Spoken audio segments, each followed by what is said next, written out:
Welcome to all. Let us solve a most expected question from pair of straight lines. It is a theorem. If the equation ax square plus 2hxy plus by square plus 2gx plus 2fx plus c represent a pair of parallel straight lines, then we have to prove these conditions. Okay. See what we will do. We'll prove this theorem. Okay. Let the parallel lines be, let the parallel lines represented by S be Lx plus My plus N1 equal to 0. If this is one line, its parallel line can be Lx plus My. These coefficients of x and y will not change. Only constant term will change. Next, N1 we have taken. Here we will take some N2. Okay. These are pair of, let these two be pair of parallel lines represented by this line equation. Okay, then yes, you can express like this also, Lx plus My plus N1 times Lx plus My plus N2. Okay, now we can simplify. First we can simplify. See what and all we can. First we can multiply with Lx. So what we will get? L square x square. If I multiply this L m xy plus, next what I will get? L n2 x. So I multiplied with Lx. Next I will multiply with my's. If I multiply with my, what I am going to get? ml xy. So ml or lm both are same. Again I am getting this. Now I have to multiply another term. M square y square it is. I have to multiply this constant term. M n2 y's. Okay, now I have to multiply n1. Then the n1, all these terms I have to multiply with n1. Then the product will be finished. Okay, now n1 means ln1x. Okay, I have multiplied with Lx. Next, m n1y, and last we have to multiply the two constants n1 into n2. Okay, so multiplication is finished. Each and every term we have multiplied. So that now see, like terms are there, we'll add L square x square. Here see x square, lm plus lm twice lm xy. Here m square y square. Here see x coefficient. Here ln1 is there. Here ln2 is there. L also you can take common. So L times n1 plus n2 times x. X coefficient we got. Similarly, y coefficient means we have to add these two. So m we can take common. So n1 plus n2 times y, and the constant term n1 n2 0. So this we have. This we can compare with the given equation. Given what? Ax square plus 2hxy plus by square plus 2gx plus 2fy plus c equal to 0. X square coefficient a, how much we got? If we take the straight lines like this, L square we got. Next, y square coefficient, here m square is there. So b we will get m square. And the constant term c I will compare first. C n1 times n2 is there. Okay, next I will compare xy coefficient. Here twice lm is there. First here this side 2h is there. So 2h is twice lm. So h value is L times n. Next, x coefficient I will compare. Here x coefficient is this, here 2g is there. So 2g is L times n1 plus n2. Next, y coefficient is remain. Here 2f will be equal to, here what is y coefficient? M times n1 plus n2. Okay.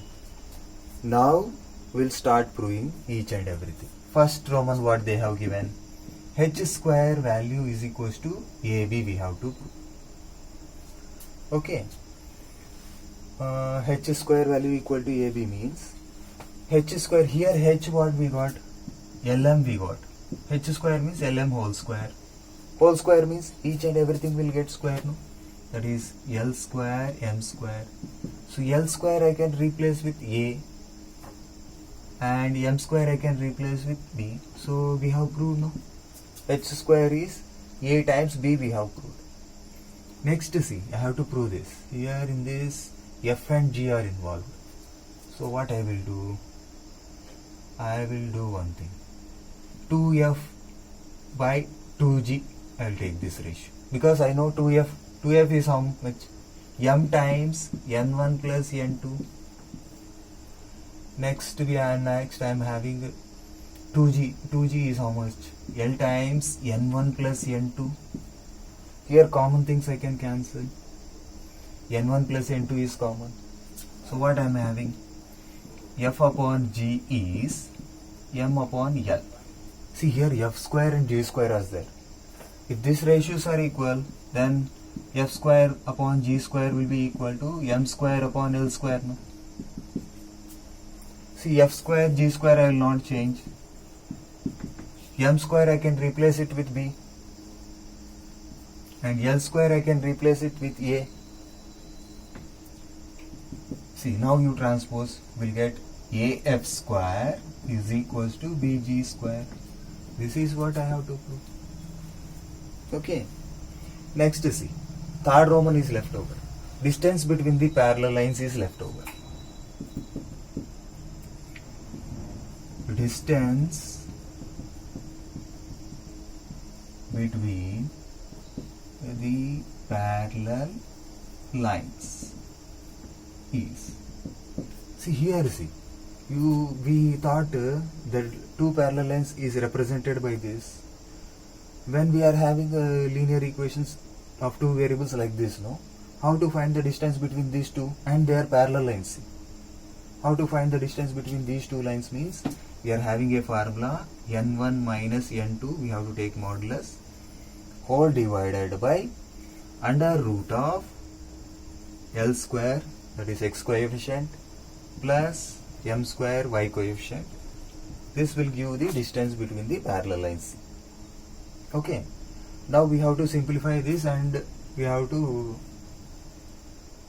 prove that they are equal to both of these things. Okay. So we have to manipulate. See here what we can do. N1 plus N2 we know. So N1 minus N2 will not help us. So what we will do? First we will write this also in square root terms. Square root if I write, that will be N1 minus N2 whole square. Here down also square root is there, no? So I can take common square root. That is L square plus M square is there. There I will use some identity. See, what identity means? A minus B whole square. I need N1 plus N2. So A plus B whole square, like that I will change. So A plus B whole square I will change. So I don't want to, I want the same thing means here I have to reduce with 4 times N1 N2. Then it will not change. See what formula I have used? A minus B whole square I can change to A plus B whole square when I reduce 4AB from it. Okay. Algebraic identities I have used. A plus B whole square, A square plus B square plus 2AB. Plus 2AB minus 2AB means minus 2AB will get. A square plus B square minus 2AB means that is A minus B whole square. I can use this formula and I can change like this. And also see here, one more thing. Here see, we are having n1 into n2, we are having c, so no problem. We have to get a. A means what? L square I have to multiply. Then I can express AC will come. So to get this expression, what we have to do? I have to multiply both numerator and denominator with L square c. Then I will get. Okay. So what I will do? Numerator, and here see numerator, two terms are there. Each term you have to multiply with L square. So L square n1 plus n2 whole square minus 4L square n1 into n2. Okay. Numerator L square I have one. Denominator also we have to multiply with L square. So L square times there, what is there? L square plus m square. Now see this L whole square is there, no? L into n1 plus n2 whole square, like that. Each term is having square, so I can write like this. L times n1 plus n2 is nothing but 2g. So 2g whole square it is. Whole square means each and everything will get. That means I can replace it with 4g square. This one I can replace with 4g square. 4 L square in terms of a, this coefficients, a I can write. n1 into n2 is nothing but c. L square means a, m square means b. So I have changed it like this. Here see numerator we can take 4. 4 if you take common, under root of 4 we can bring out, if you bring outside. Under root of 4 means it is 2. So twice g square minus ac upon a times a plus b we are having. This is what this we have proved. Similarly we can prove this also. Here see, if we require b, we have to multiply with b, that's it. Up to here same. After that, if you want to prove this, no, what we can do? Just here we have to multiply with m square. If I multiply each term with m square n1 plus n2 whole square minus 4m square n1 into n2 whole upon denominator also I have to multiply with m square. Okay. This again I can receive. Here similarly how we replaced. Here also same. M times n1 plus n2 means 2f I can write. But here square is there. 2f whole square means I can replace it with 4f square c minus 4 m square means b, n1 into n2 c, m square means b, L square means a, again m square is there. So now numerator 4 I can take common. Square root of 4 means 2. Twice f square minus bc upon b times a plus b. This also we have proved. Okay. This is an important question. Thanks for watching.